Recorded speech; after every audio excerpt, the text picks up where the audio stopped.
He's talking to those that labor. It's important for those that labor to do this.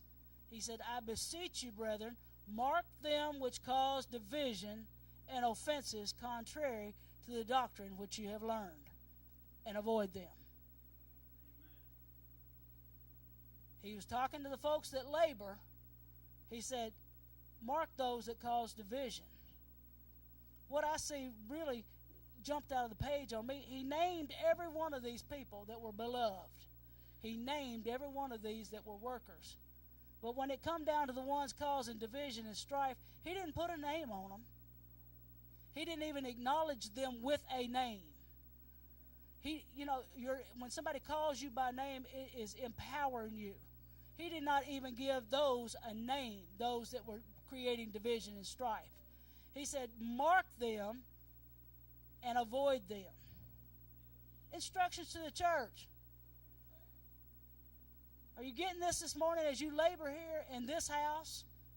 Mark those that cause division and offense contrary to the doctrine which you have learned, and avoid them. He didn't say try to discipline them. He didn't say try to fix them. He didn't say try to love them back into the kingdom. He didn't say embrace them. He didn't say run with them. He didn't say go to their meetings. He didn't say call them on the phone. He said mark them or put it in mind who they are that's causing the trouble, and avoid them. Amen. He said, for they that are such do not serve our Lord Jesus Christ, but they serve their own belly. Yeah. And by good works and fair speeches they deceive the hearts of the simple. He said they're not serving God, they're serving their own belly. In other words, they're serving their own flesh. Philippians 3:17 through 19 tells us basically the same thing. He says to mark the upright. Put in our mind those that are upright and follow them, but make note of those that are selfish and full of themselves, whose God is their belly. In other words, they serve in their flesh. Again, that ties right in with Sunday school. The Pharisees were serving their flesh. They wanted to be built up and bowed down to. And all the things that they did to twist the doctrine and twist the word and add laborious laws on top of laws, it was for their benefit. Paul is saying to the laborers, avoid these folks. Avoid them. Have nothing to do with them because they're fleshly. All that they're doing is satisfying their flesh. They have good words and they tell fair speeches. In other words, they look like the church.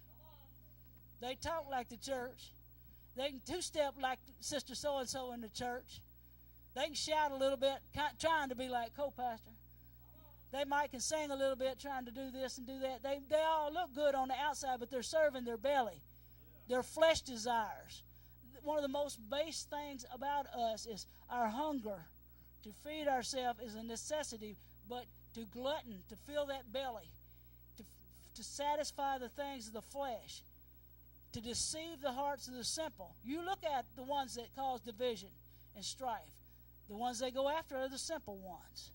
The weak ones, the ones that are not really in fellowship like they need to be, those that have separated themselves for some other offense.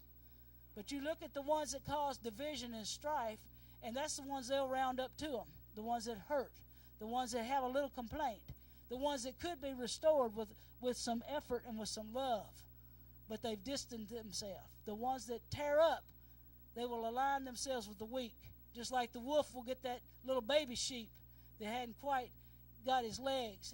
The wolf will get the one that's separated from the pack. He said